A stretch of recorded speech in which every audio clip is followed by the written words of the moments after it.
முருங்கைக்கீரை தான் அவ்வளோ சத்து, அதில் தான் அவ்வளோ சத்தெல்லாம் இருக்குது. அதனால தான் இவர் அம்மாவோட கேட்டாங்க, சஷ்டி விரதத்துக்கு கொஞ்சம் விளக்கமாக சொல்லுங்க. நாங்கள் அம்மா விளக்கமாக சொல்ல இந்த இடத்துல சொல்ல முடியாது, உங்களுக்கு வேணால் விளக்கமாக சொல்கிறோம்.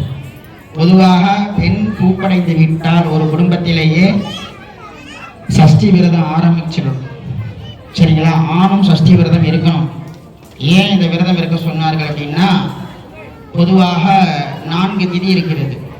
அமாவாசை, பௌர்ணமி, சஷ்டி, திரியோதசி, சதுர்தசி திதி.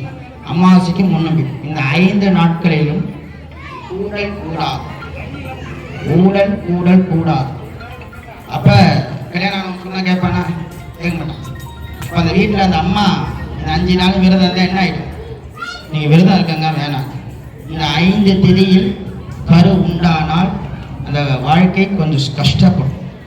சஷ்டி திதியிலையும், பிரதம திதி, அமாவாசை, பௌர்ணமி, சதுர்தசி திதி, இந்த 5 திதியிலையும் கரு தெரிக்கக்கூடாது.